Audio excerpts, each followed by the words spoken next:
È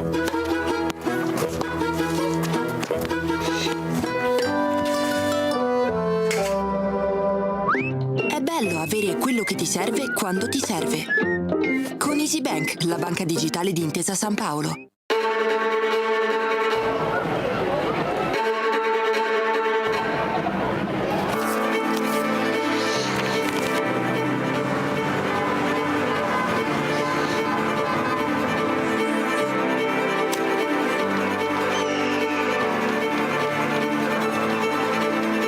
Vi prego, vi imploro, con umiltà e con fiducia, permettete a Cristo di parlare all'uomo.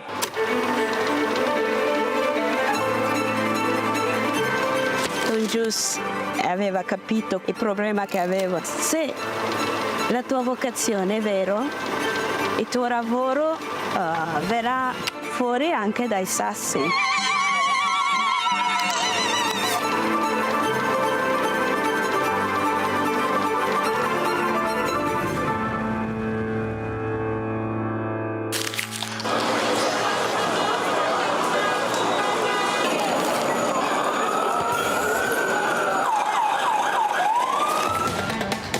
Di comunicare la fede agli altri, ma veramente insieme a loro riscoprire che cos'è la fede, che cos'è la fede per me.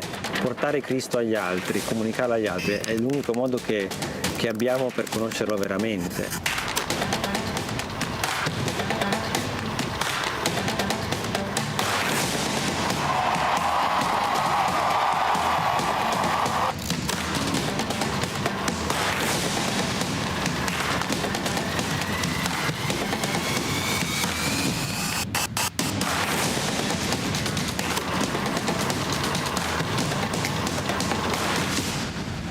L'iter communionis aiuta a comunicare all'esterno la ricchezza di vita, di giudizi, di tentativi, di opere che nascono dalle persone e dalle comunità.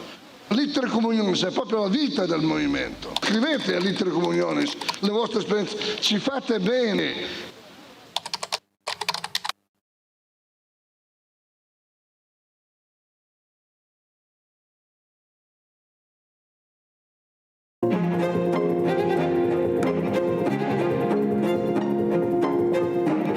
Si è voltato improvvisamente alla gente che era lì e ha detto: la gente che cosa dice che io sia? Chi dice che io sia? E voi chi dite che io sia?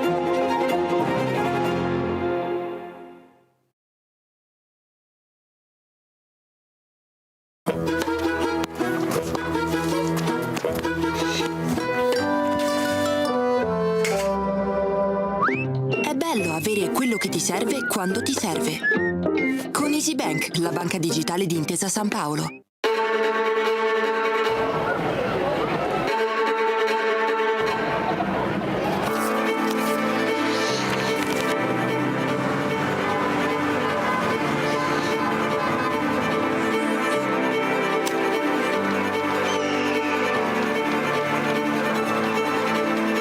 Vi prego, vi imploro, con umiltà e con fiducia, permettete a Cristo di parlare all'uomo.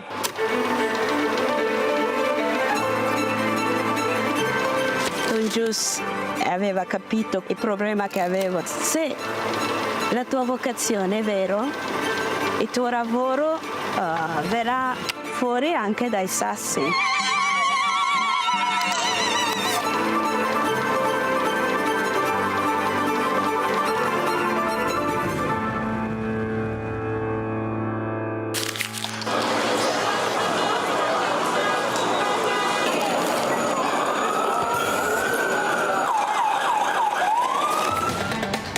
Di comunicare la fede agli altri, ma veramente insieme a loro riscoprire che cos'è la fede, che cos'è la fede per me. Portare Cristo agli altri, comunicarlo agli altri è l'unico modo che abbiamo per conoscerlo veramente.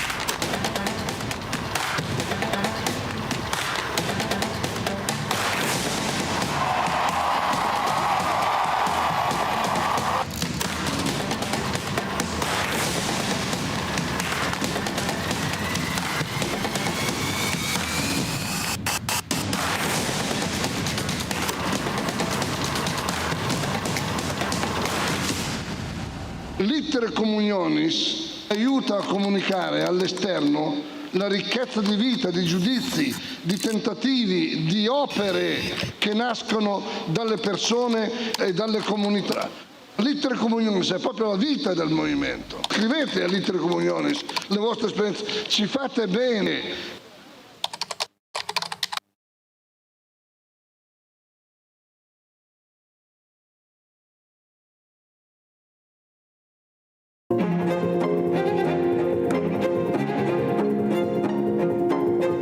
Allora si è voltato improvvisamente alla gente che era lì e ha detto: la gente che cosa dice che io sia? Chi dice che io sia? E voi chi dite che io sia?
La civiltà dell'amore, fratelli e sorelle, costruite senza stancarvi mai questa civiltà.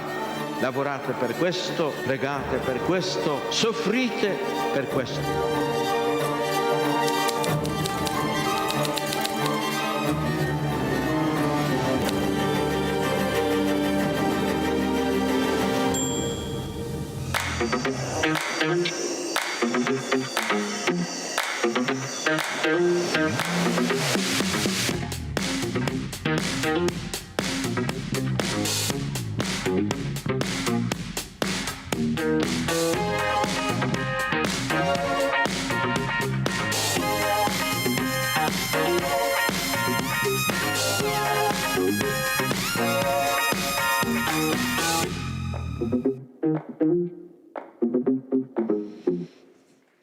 Buonasera a tutti, buonasera,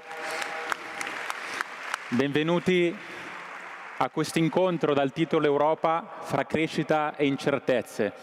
Siamo davvero contenti di essere qui, permettetemi di introdurre innanzitutto e ringraziare i nostri ospiti. Abbiamo qui con noi Paolo Gentiloni, commissario europeo per l'economia, lo sappiamo bene già anche presidente del Consiglio.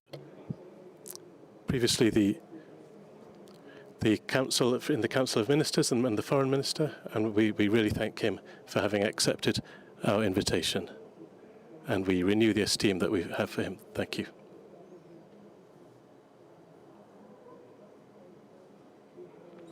And Lorenza Violini, the Professor of Constitutional Law at the University of Milan. She's also a long-standing friend of the meeting, and we thank her for being with us again this evening. Today, with them, we want to look at a very topical issue, which has been made even more topical by the recent European elections.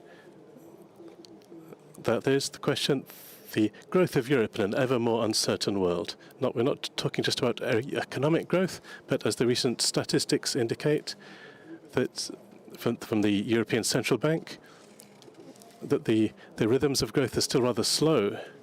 And we said that a growth not just of economics, but of Europe as a whole, of its identity, of its social position.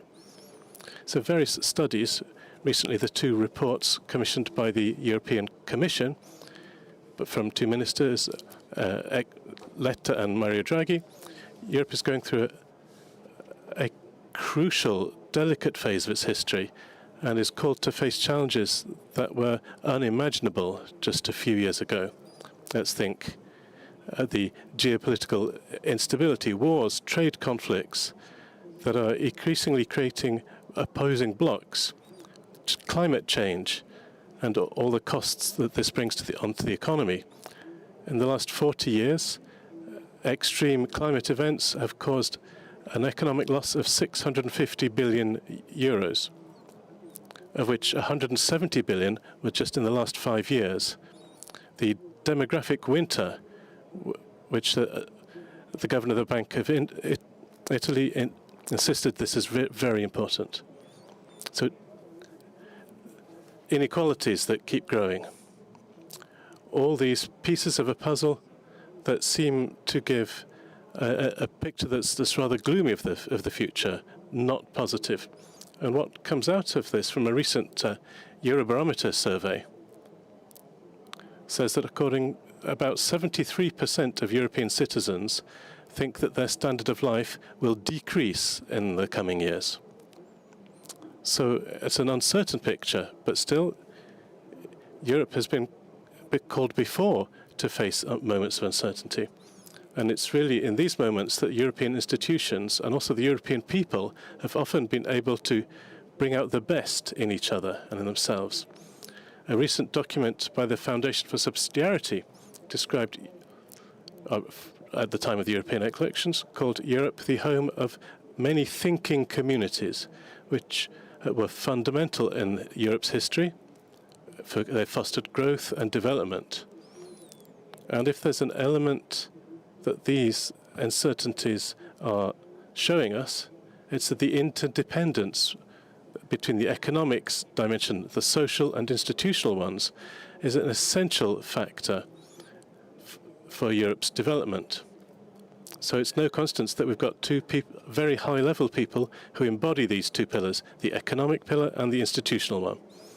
So I'd like to start our dialogue by asking our guests, asking President Gentiloni, in the light of your experience as the European Commissioner, what have you seen changing in Europe, and how can Europe continue to grow in this ever more uncertain time? Thank you. First and foremost, thank you all of you. I'd like to thank the meeting. I think it's the greatest engine generating participation there is in Italy, and I'm truly proud to have the privilege of being here.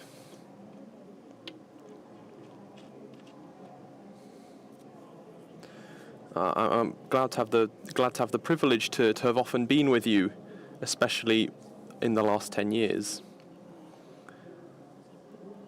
So we're now at the end of the current Commission's mandate. If I look back on the last 5 years, I wouldn't know what to say about what will happen in the next 5 years. The 5 years we've just had behind us they've been interesting times, let's say. You know, I hope you live in interesting times, and they certainly have been.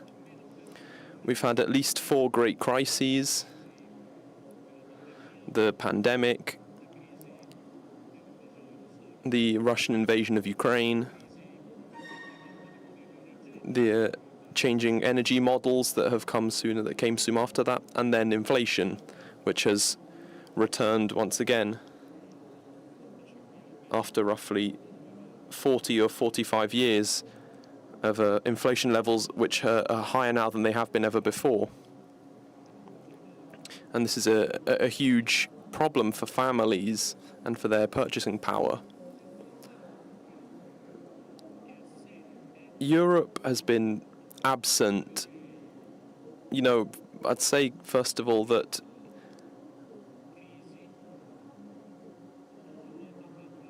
Europe has given a strong reply to these 4 crises, give or take. You know, I won't tell the entire history of what's been done over the last few years, but certainly I'll give only 2 examples. The first, the famous Euro bonds, that is of the European common debt. We used to speak of it with a smile on our faces. You know, for about 20 years that was the case.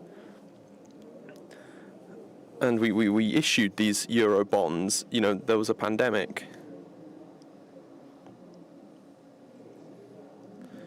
You know, I don't know if it's a product of this crisis. I don't know how we'll be able to take certain important steps ahead without new crises. But, you know, things were achieved in that time. The second example, the Russian invasion of Ukraine, saw a European response that was certainly insufficient as far as our diplomatic capabilities, but it was an answer of extraordinary unity between the European states. I was the Minister of Foreign Affairs back when Crimea was annexed by Russia, and I assure you, because I was a direct witness of it myself, that the levels of unity that European countries have shown after the invasion of Ukraine are unquestionably higher than they were after the annexation of Crimea, where even in the taking of modest, where only modest actions were taken, listing individuals for sanctions. And if we hadn't had those difficulties, maybe we wouldn't have then had the Russian invasion of Ukraine, because Putin was convinced that he'd be able to count on a weak and divided European Union. So there's been many achievements, many outcomes, many results. The problem is that we've done important things. We've changed. We've changed our tone in the European Union on many things. But the world has changed too, and changed quicker. So the paradox, as far as I'm concerned, of this situation is that in some way the good results, the new things we've created in the last 5 years, they've switched on they've shone a floodlight on the European Union. They've rendered it more open. And who had to make those decisions? Where are those people now? What's your position on Gaza? Why are you not able to promote economic growth with new common funds?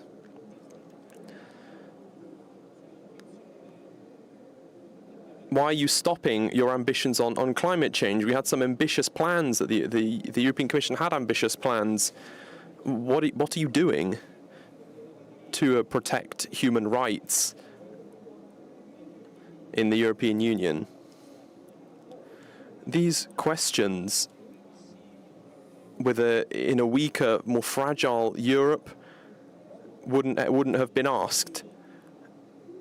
The fact that now we're asking, to synthesize that, now we're asking for more Europe, that's because the answers in the past couple of years have been revealed. So to conclude, the theme that what the next European Commission will face, and I wish them all the best, because I won't be a part of it.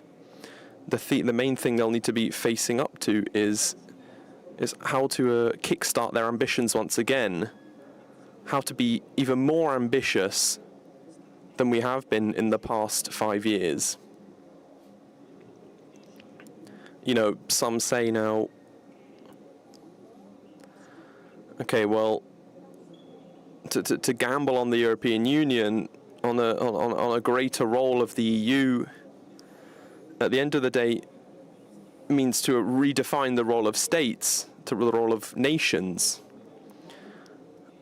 I've got a clear idea on this, and I think some of our great political masters from De Gasperi to Mattarella, so to say, have explained it very clearly that to gamble on the EU and on European sovereignty is not at all a question of redefining the role of a state like Italy.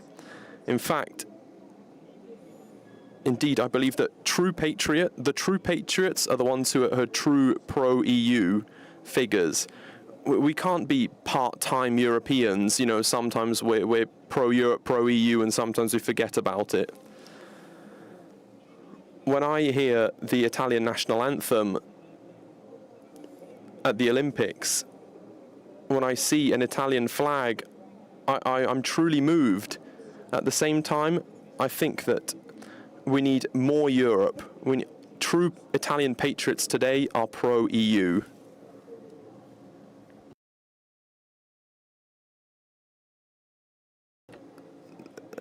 Thank you, Commissioner Gentiloni. I'd like to focus on this right now by asking Professor Violini, because we've been talking about these recent changes in a world that's constantly changing ever more quickly. And we've been talking about this economic and institutional interdependence in Europe. So I wanted to ask, in this world that's so rapidly changing, what institutional changes are necessary? Thank you. I'm happy to be here as well, and especially to speak with President Gentiloni. It just really has been a very important presence for us, even in very difficult times in our history. So what he said finds in the institutional dimensions an almost precise parallel. It's almost a photocopy, because Europe, the weak Europe, in quotes, the Europe that wasn't present in Crimea, and so in a certain sense was almost responsible in some way for what we're living now. It's a Europe, and I say this to young people too, it's a Europe that is at the same time an experiment that had great success, and also an experiment where there's been many crises. Very often we think about the constitution of Europe, that the 1948 constitution in Italy, that was the guide of Italian society till now. But Europe is very different. Europe, the EU, had and has a spirit, an internationalist spirit, a very international style of institution, and this has allowed it to have made other countries able to, even those more jealous of their own sovereignty, able to take part in it. It was a soft start. We had the treaties, and then we had even constitutional crises that were quite serious when things were being pushed a bit hard, the sense of sovereignty in various states. And we've lived the failure of the constitutional attempt to make a constitution for Europe. So even these failures were elements of growth, and in those some things have some little buds have formed. The Lisbon Treaty, which then had some changes after it.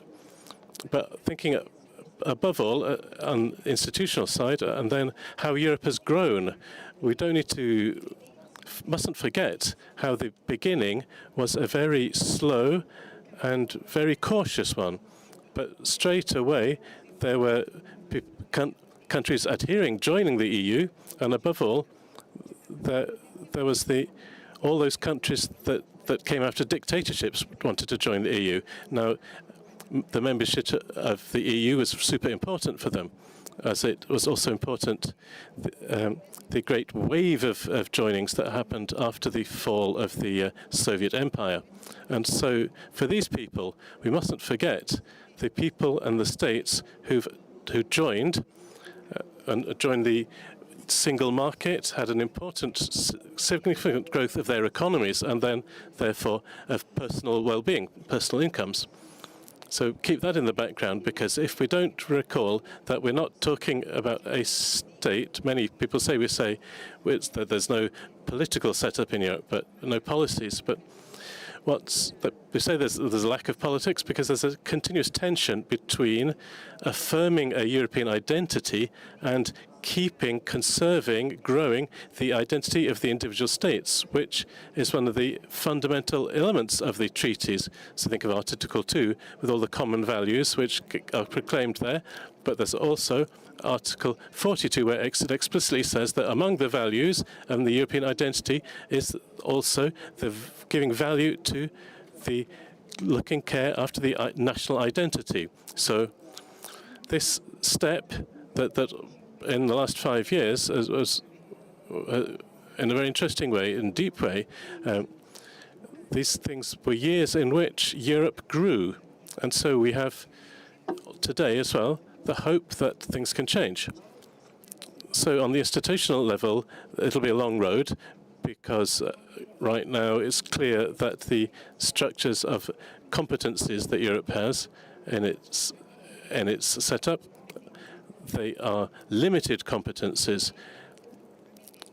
Today, very probably, we'll need to take some steps ahead to give Europe more powers. But I'll just give a little example to make things a bit more concrete. What I'm talking about.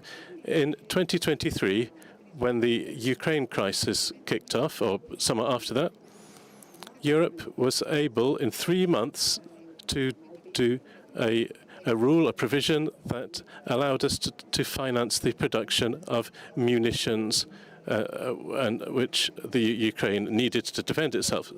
Certainly, that's not the ideal the way of thing to be able to grow about, but the capacity to give a response, notwithstanding the the difficulties, the problems that are there in this set of competencies in Europe, it didn't stop Europe from acting, like nothing stopped Europe from acting after the COVID crisis. So if we think, maybe you can remember how Europe responded to this with sovereign debts in the midst of the crisis and the financial crisis and the sovereign debt crisis. There was a very different way, very.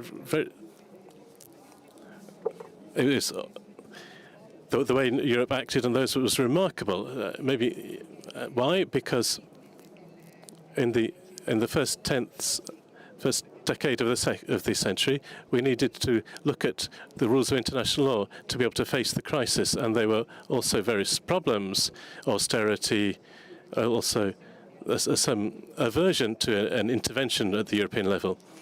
And so the next generation EU things were very different because the Europe, as such, was able to look at its balance and open it up to sustain these states. So important crises, but also important slownesses, but within this continuous tension between European sovereignty and that of the states that still exist, I believe that this can help us to understand that in history, it's not always that you do big revolutions. You can't always do massive gestures, but things go ahead in small steps. And the key for Europe is that of a progress, we hope, that's continuous towards an improvement. And then, of course, the treaties will need sorting out. We'll see if that's possible. But the first lump on these things I'd like to put in front of you seems that it could be really the testimony of what was said right to now, that Gentiloni said that it's those who feel themselves Italian certainly is not a conflict, not in contrast with an eye on Europe that would be attentive and able to give value to it, notwithstanding any weaknesses. Thank you, Professor. President Gentiloni, given your institutional experience as a minister, is there something you'd like to add about the importance of having an institutional setup that is truly on the right scale, the right setup for what we're living? Well, yeah, as the professor here would well be able to tell us in a great way, European institutions, discussion of how well they work has a very long history. It seemed like we'd come close to a solution. It felt like that in the past, about 20 years ago. But then the spirit of the treaties made in the past was cast out. It wasn't necessary to put this decision to referendum in all the member states. In fact, in Italy there wasn't one. But in France there was a great push that came both from the left and the right to have a referendum, and it was France that in that occasion rejected the new constitutional system for Europe. Having said that, I'd add two things. The first to make everything a bit less dramatic, and the second to inject a bit more drama, to take away the drama, let's say.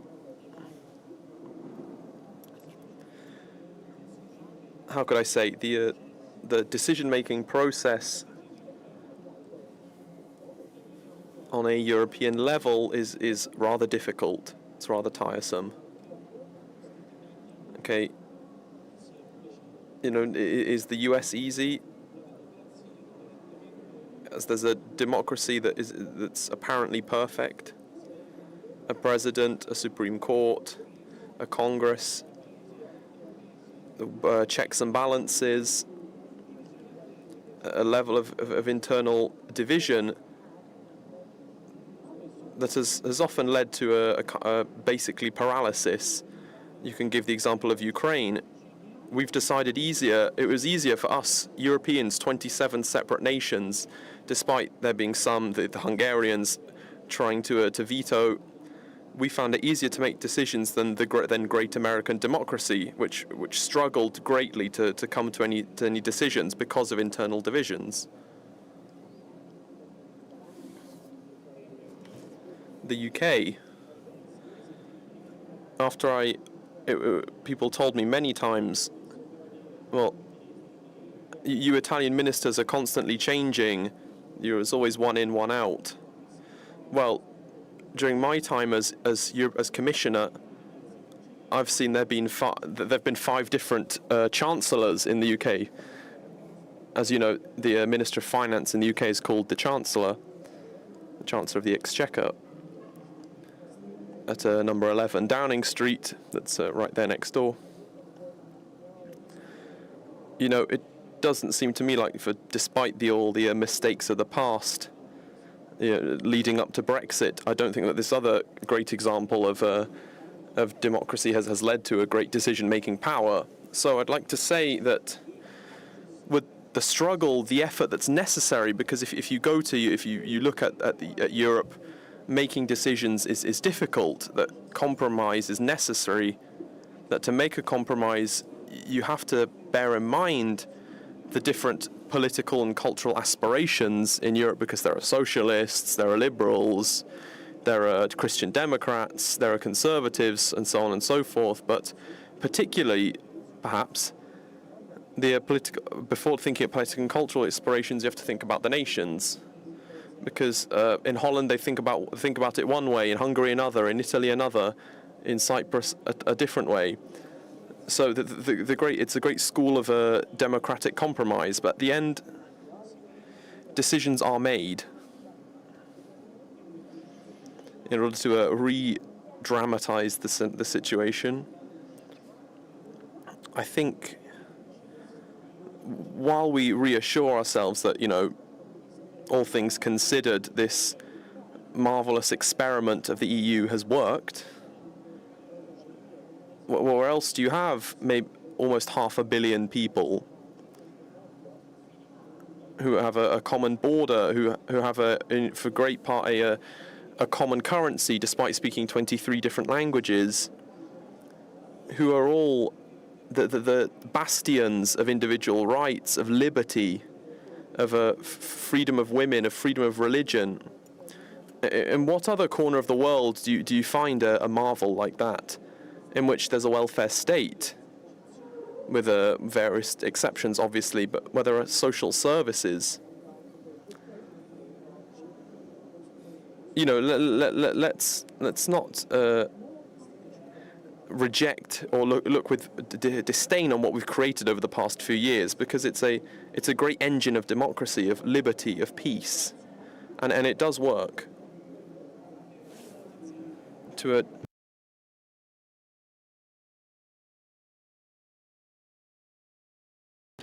The system works. If you talk to people, they say, they tell me, how lucky that you're an EU commissioner, that you do this thing it's so original, it's so interesting. How did you manage? And, we're not a state. Professor Violini reminded us, with this thing here, it was often said that the language of Europe is translation, and that's true, even if we all speak English. In the EU, you speak one language that is the national language. That's then there are, despite the fact we have so many individual national languages, they all sort of speak English more or less. So for this engine, this system to work, I think we all need to be aware and satisfied about this. But, however, I'll dramatize it a bit, that it's that your capacity to attract is also an indication of your own limits. We have 9 countries that, kind of in inverted commas, maybe 8, but roughly there, because Turkey, we kind of can consider it a candidate state, and basically an honorary permanent member, but the others are Balkan states and 3 ex-Soviet states, Moldova, Georgia, and Ukraine. Do we want to keep them out? I think it would be unacceptable. It would be unacceptable to keep them out. When I see European flags in Tbilisi blowing in the breeze while they clash with police, I think that's where the spirit of Europe is, in these young Georgians. It's Stalin and Stalin's nation, and they want to join the EU. You know, this was where Stalin was born, and Beria was born. But if the EU, you know, the EU started as 6 countries. I mean, I wasn't there at the time, but there were 6 countries at the beginning. Now there's 27. The professor reminded us of the nations with dictatorships, both fascist and Soviet. But if we become, let's 35 countries, would we look more like the EU or the UN? You know, I've got nothing against the UN, but it's something else entirely. Let's say an international organization with its own ways of doing things, its own majorities. No one really expects the UN to be a world government. We do expect the EU to be at least a European government in some parts, so we need to regulate something. We need to think about how our institutions work. I know it's quite a boring topic to talk about, but we need to change in some way.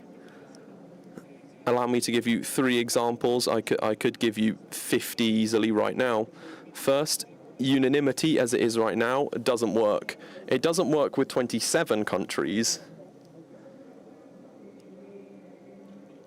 Then in my portfolio, there's this. I'll only say this now because I'm coming to the end of my mandate.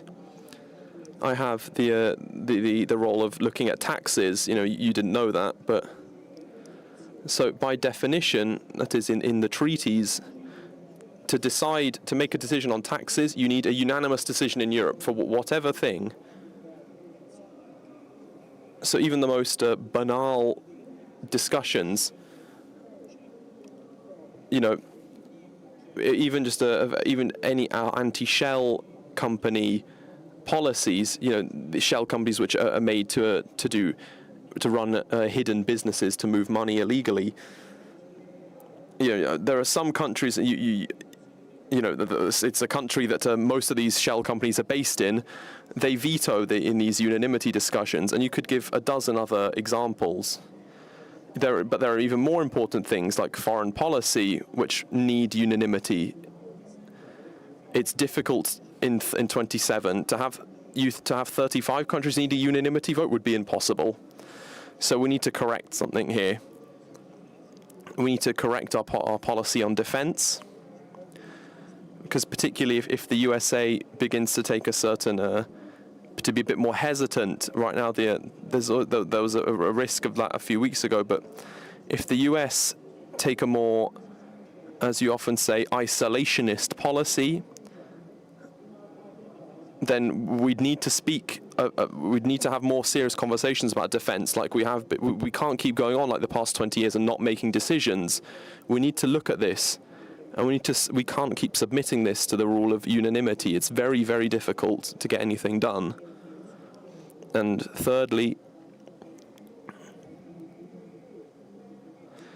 we need to understand each other better if we want to keep going as we want to keep going. We need to think about the resources we have and and how we use them.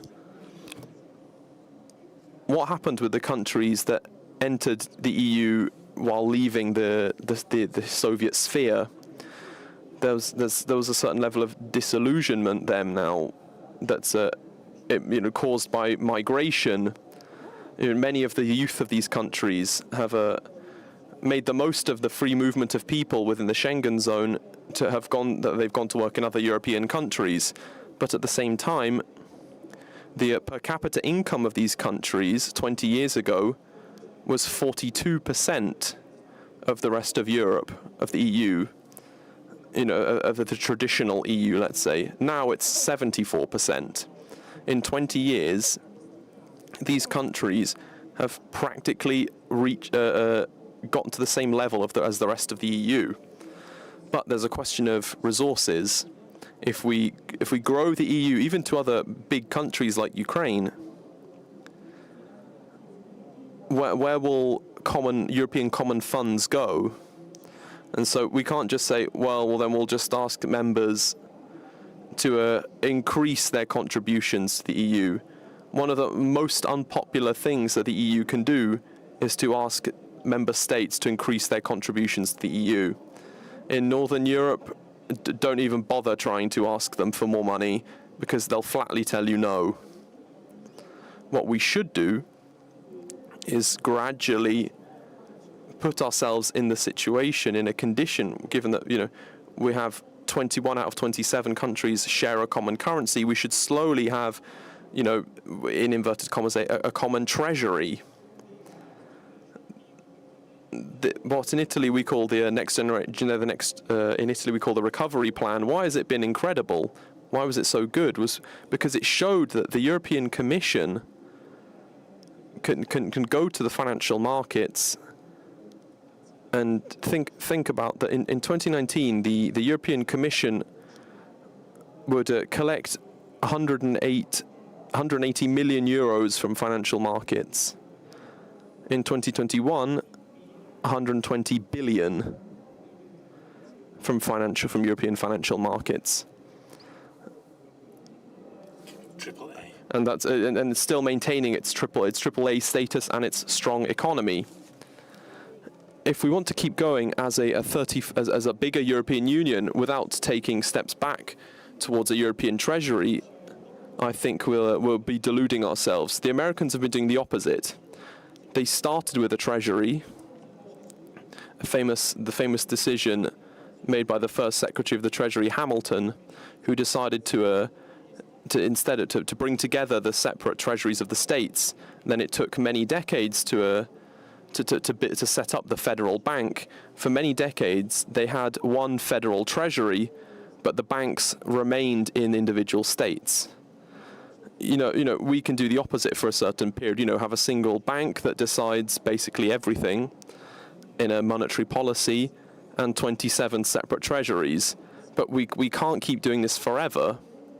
So once again, if the EU wants to get with the times, with these changing times we're living, it needs to increase its own ambition.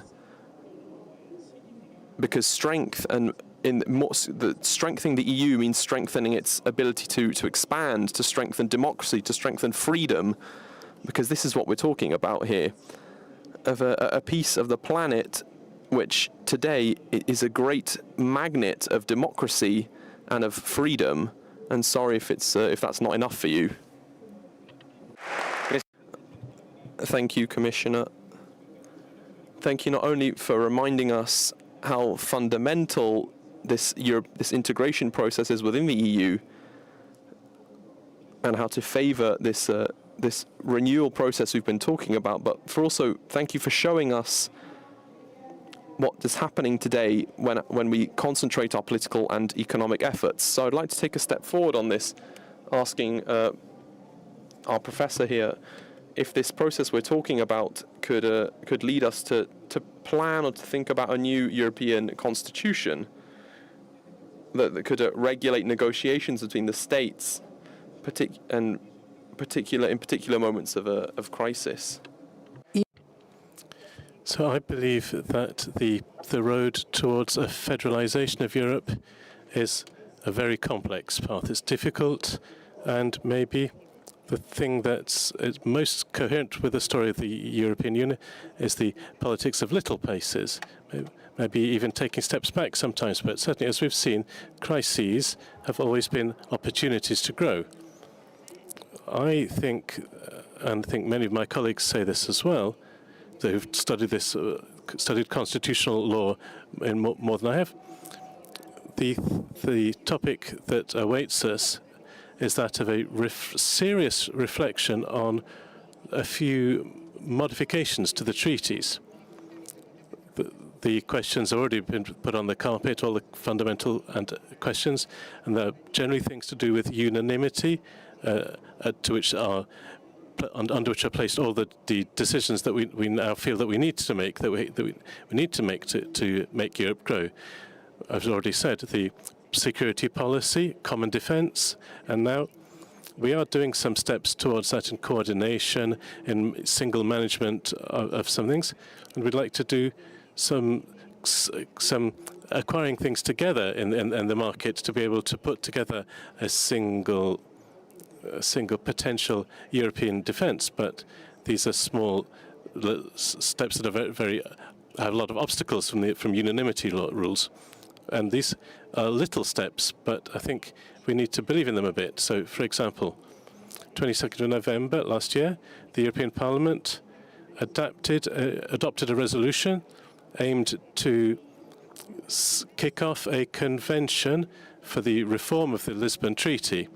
Now, just to make it dramatic, this resolution was voted with 291 votes against 274, so it's a very thin majority, but because given that we don't want to despise our own stuff, let's see some things are actually going on.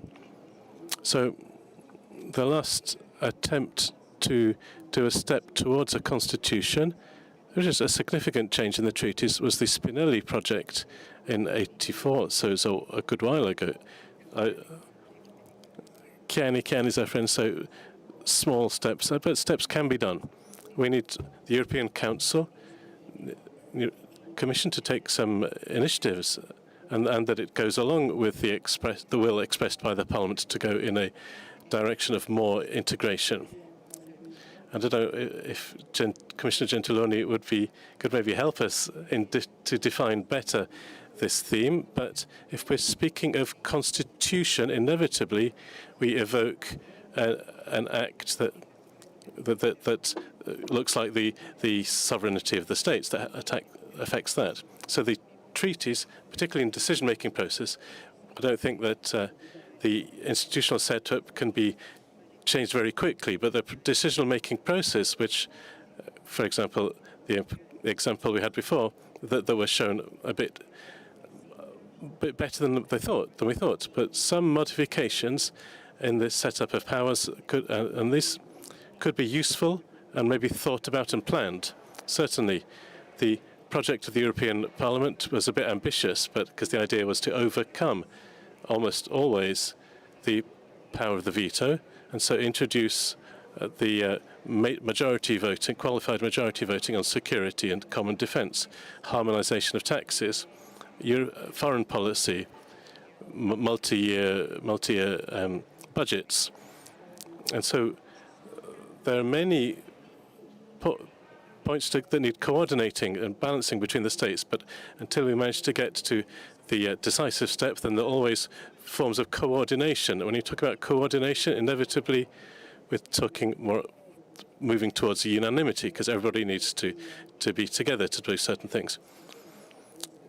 So another idea that comes out of this thing from the Parliament is attributing more of its own resources to the European Union, not only in terms of the debt, but also, and to study carefully, the idea of an integrated tax policy. And so I've got some doubts perhaps, but Parliament wants to introduce a majority process even in the area of the changing and modifying treaties, which changing treaties, you can't imagine that it would be that there'd be an overturn of the primary setup in Europe. But there are things that can be changed that would be useful if they were changed. An arduous journey, and a dramatic element that we mustn't forget. Article 49 asks for double unanimity. And above all, we want at least 14 or 15 governments to activate the process of modifying the treaties. But we'll see with this Parliament and this new governance in Europe what they can manage to put into their workshops in this thing. So one thing that maybe we could help ourselves to take some steps ahead without overturning, without shocking, without creating too much resistance within the states is that of variable geometry, the use of variable geometry. We've already tried it in Europe with the European, first in the Schengen and the single currency. So we started with fewer, and then you attempt to enlarge it, enlarge its original hardcore, and bring more integration of things. I repeat, we need to be very cautious, I repeat, when we talk about these things, but also right that we should start some processes and thinking about it and reach some consensus that can be useful to allow us this institutional kind of balkanized institutional setup could be more able to move, and this would be much more useful. So with this I'll finish. It's really unthinkable that with a global panorama of this current type that states alone can face the reconstruction of Europe, of industrial policy. How many of us have got a telephone in our pocket that wasn't made elsewhere? No one.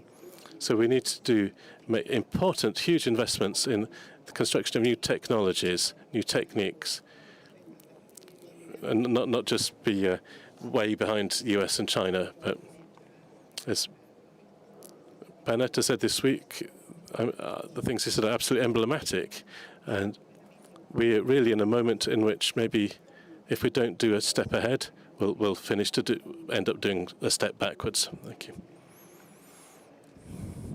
Thank you, Professor Violini. I'd like to stay for a second with you, because rightly you were saying that the crises in Europe's history were fundamental for its growth. So in these phases, civil society in Europe, often organized in intermediate communities, has a fundamental role for its development. I ask you, can it still be like this? What can foster this dialogue between civil society and institutions, which has led Europe to not lose itself in the most difficult moments of its history? So even here, this is a complex question, because effectively Europe gives a lot of space to civil society. The problem is that sometimes is with civil society, because they're a bit far off. Sometimes they don't always take part. So this decision of the European Parliament that I quoted and therefore the work that was done on the reform of the treaties had seen expected a big participation of European citizens. But here the architecture, the institutional architecture, is, you might say, it doesn't facilitate, it doesn't help a direct relationship of the civil society with the institutions. But we mustn't forget that the European treaties are those which have opened the path from the beginning to the affirmation of subsidiarity, which is so fond, so keen, so well liked by this crowd. So maybe a society that's more vertical than horizontal, but we need to recall that it had opened an important debate to make it clear that Europe, as some said, first of all, speaks of itself that it wants to intervene only in the measure in which the states aren't able to do so alone on certain problems, and those problems that we've also quoted right now, they aren't ones that can be dealt with by the states on their own. But there's also the possibility to continue to dialogue, even among different levels of government, to be able to discuss and converse with the institutional Europeans. I think about the dialogue between parliaments and the European Parliament, the work that the Commission does in proposing its programs at the start of the year, so that the parliaments and governments can intervene and give their opinion about it, thinking about the Commission's projects, and the various other forms of interaction between levels of government that procedurally set up that could help that society gets more involved in this work that isn't easy, but certainly is very meritorious to make it able that the voice of civil society can be heard at the European level.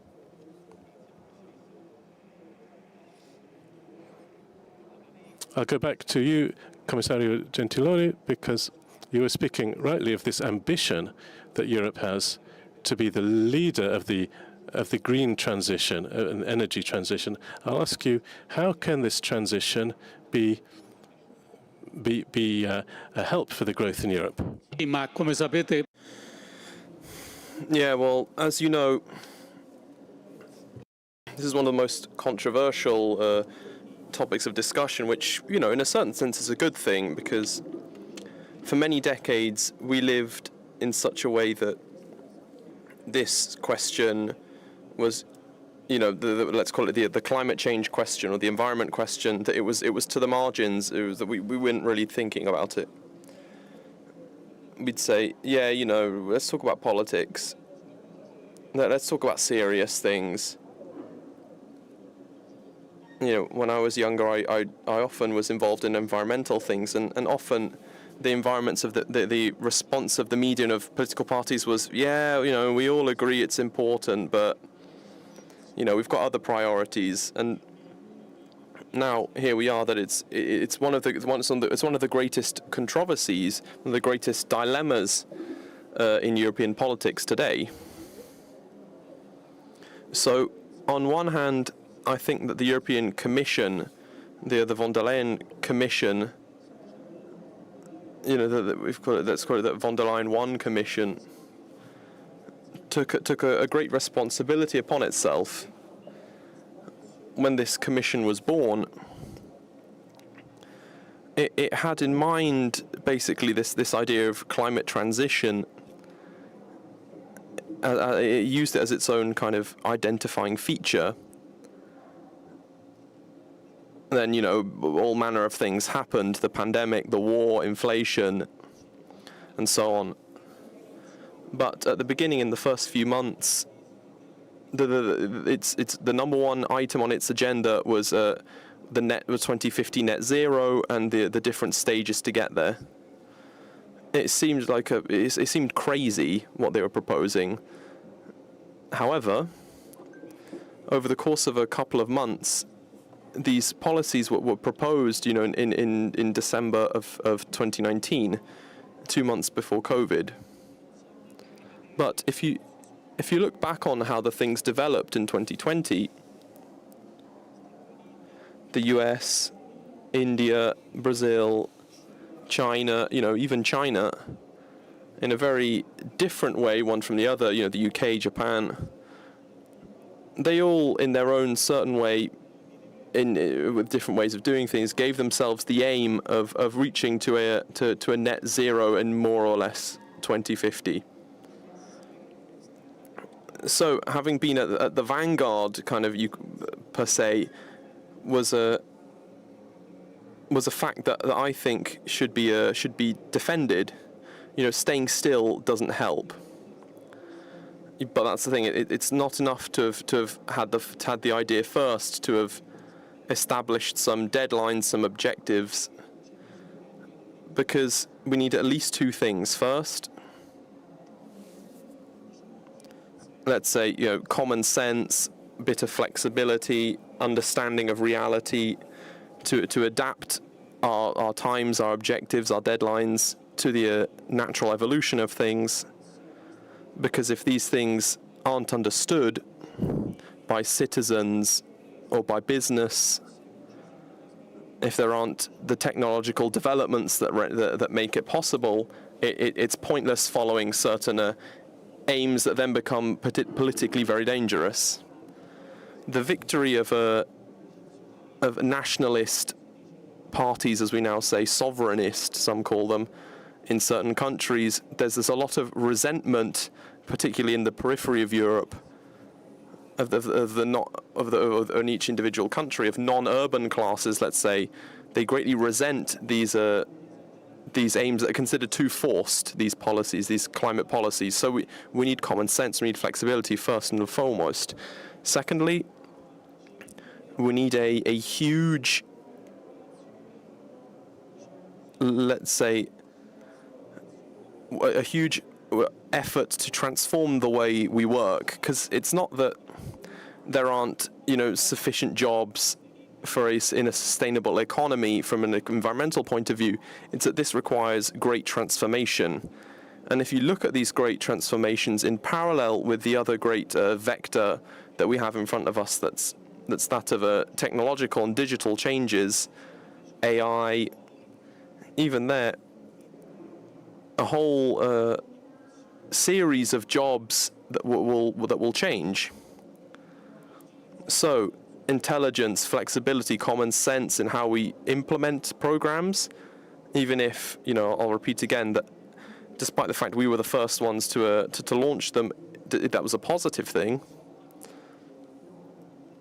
I heard the other night Michelle Obama at the DNC. I heard her remind the importance of the contagious power of hope. I think that's a good phrase, the contagious power of hope. Hope in a world that's in a world that will be that will demonstrably better, and that's contagious. It's infectious. This hope for a better future with a better climate. If other voices prevail, then it's risky. We need to accompany developments inside the world of work too. Otherwise, there'll be serious risks. So my idea is to keep going on the idea of climate transition, but to do it with greater realism and with a greater effort on the topic that in jargon we call green jobs. That is that job opportunities that this transformation could bring, and that they are extraordinary. Thank you. Thank you, Commissioner Gentiloni. If you'll allow me one quick final question based on your experience. In a few months, the new European Commission will take office. So based on your experience as a commissioner, what are the points the things that challenge the European Commission, and what will us as Europeans have to face? So look, the EU is a very consistent beast, and what it's doing and what it will do over the next few weeks are fundamentally two things. The offices will prepare their new commissioners for their parliamentary hearings, which are awfully complex. There's always some people getting rejected at the last minute, and in the last von der Leyen Commission, 3 commissioners were rejected by the Parliament.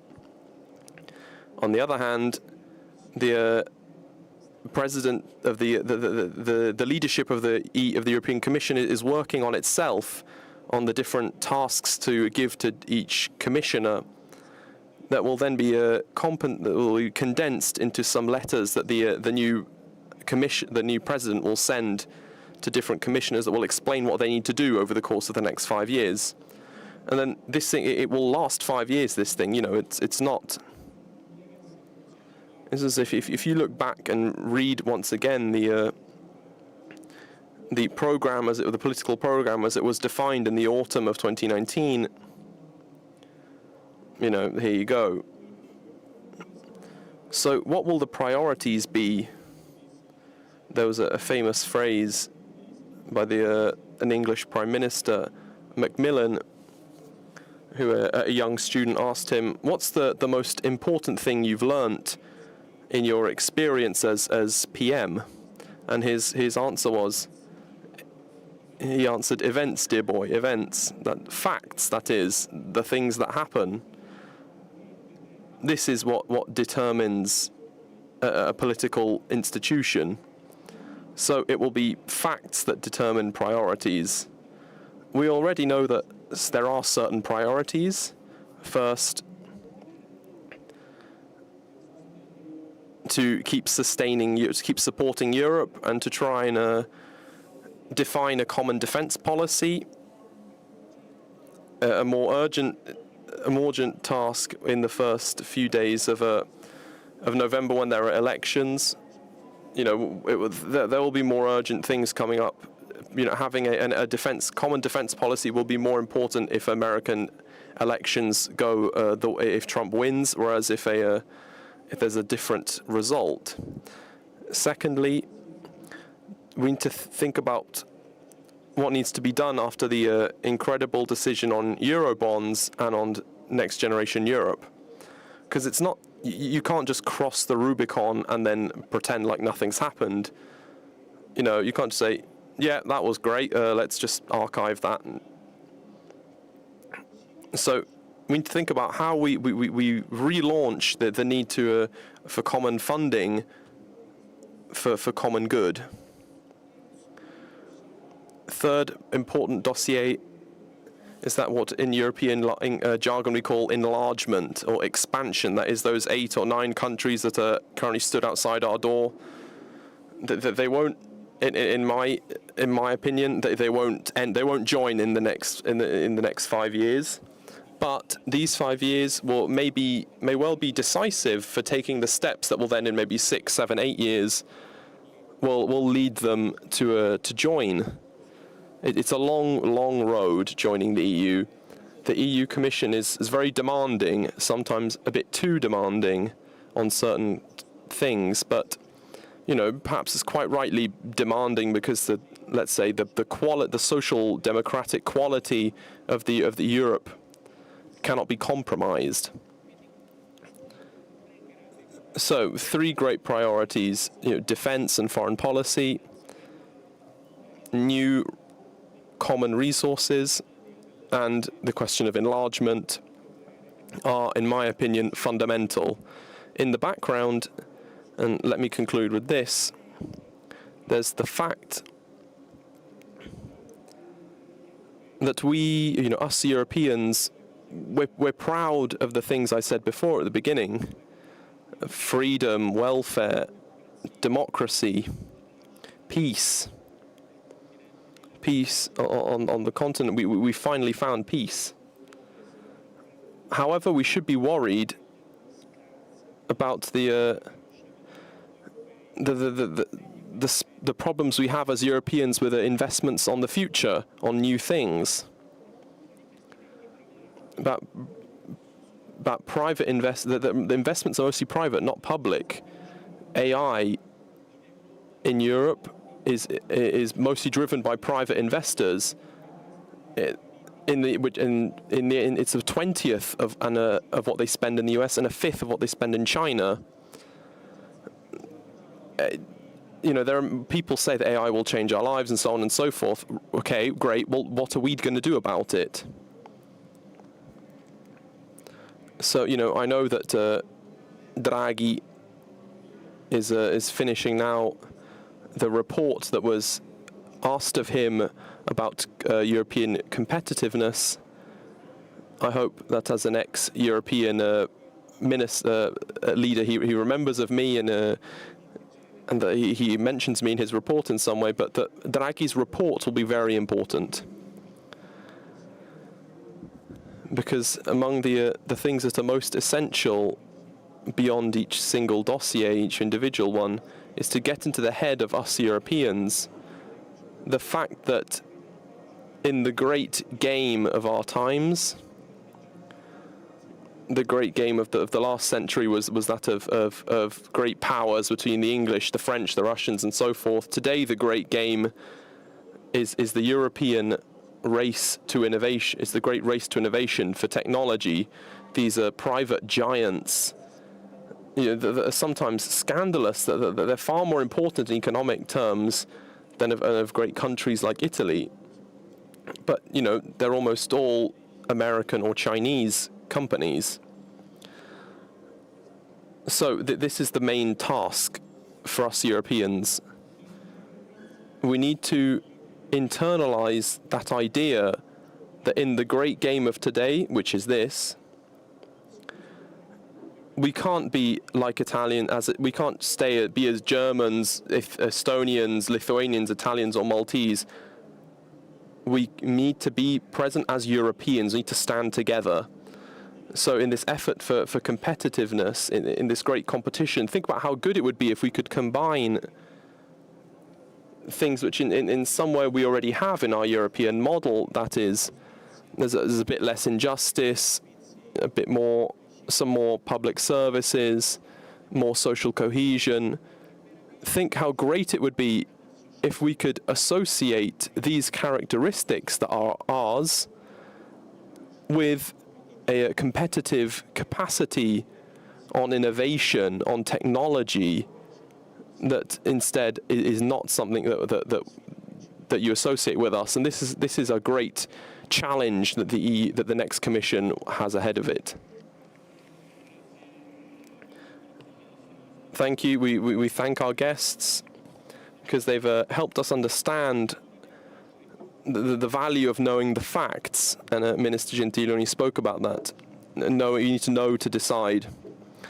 Secondly, they've reminded us that things are going well in Europe, and Europe has a diversity that needs to be protected. You need to correct what needs to be corrected and reorganize what's needed, but remember the positive.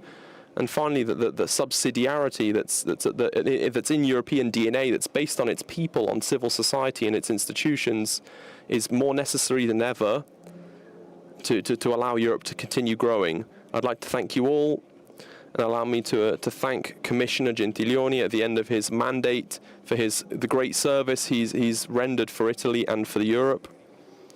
I'd like to thank you all because for being here. I'd like to remind you that it's possible to offer an economic contribution at the Dona Ora points that you'll find in the Fiera. I'd like to add that inspired by Cardinal Piazzaballa's speech, we decided to donate the meeting has decided to donate part of those funds to the causes in the Holy Land. So please do continue to donate to this cause. Thank you, and see you all soon.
Civiltà dell'amore, fratelli e sorelle, costruite senza stancarvi mai questa civiltà.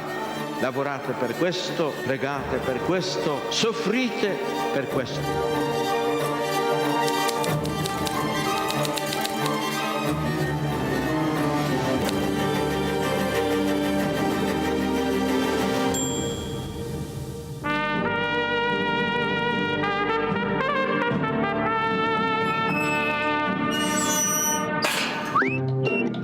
Avere quello che ti serve quando ti serve. Con EasyBank, la banca digitale di Intesa San Paolo.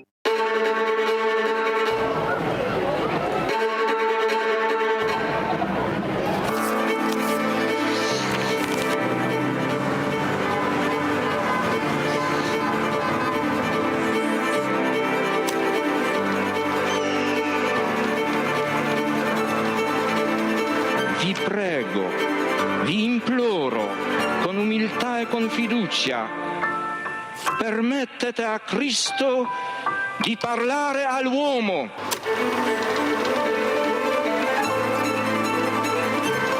Don Gius aveva capito il problema che avevo. Se la tua vocazione è vero, il tuo lavoro verrà fuori anche dai sassi.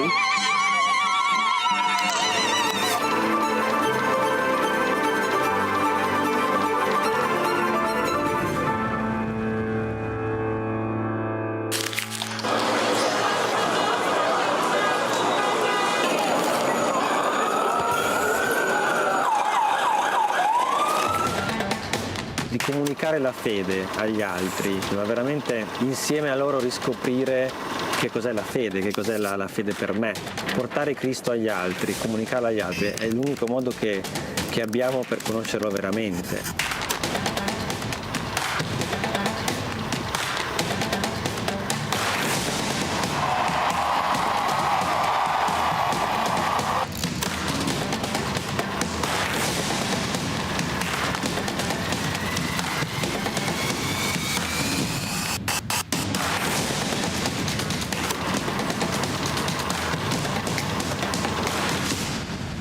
L'iter communionis aiuta a comunicare all'esterno la ricchezza di vita, di giudizi, di tentativi, di opere che nascono dalle persone e dalle comunità. L'iter communionis è proprio la vita del movimento. Scrivete all'iter communionis le vostre esperienze, ci fate bene.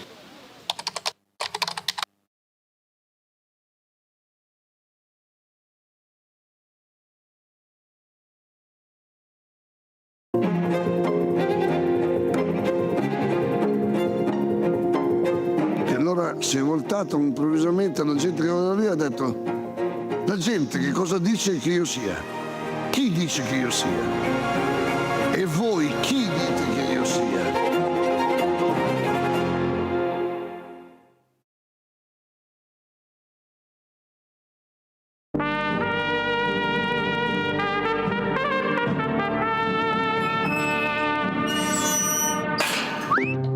È bello avere quello che ti serve quando ti serve. Con EasyBank, la banca digitale di Intesa San Paolo.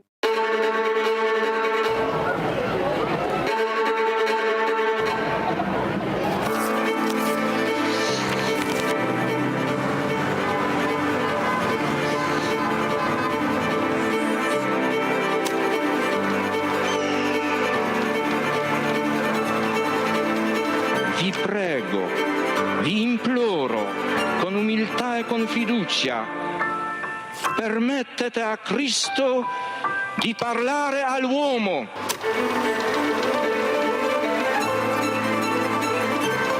Don Gius aveva capito il problema che avevo. Se la tua vocazione è vero, il tuo lavoro verrà fuori anche dai sassi.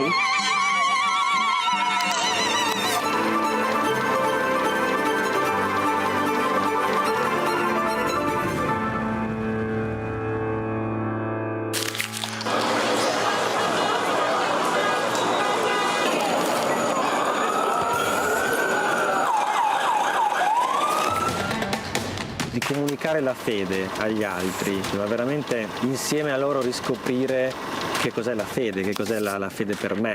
Portare Cristo agli altri, comunicarlo agli altri è l'unico modo che abbiamo per conoscerlo veramente.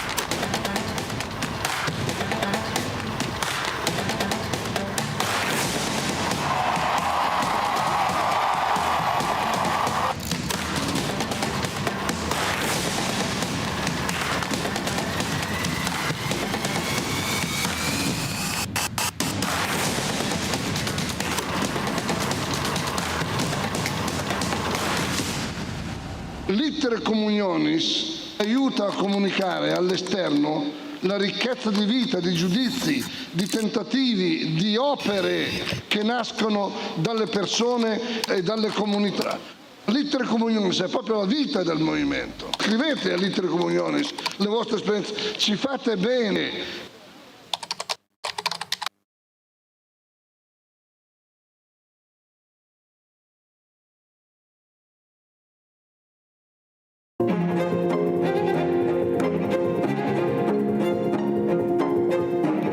Si è voltato improvvisamente alla gente che era lì e ha detto: la gente che cosa dice che io sia? Chi dice che io sia?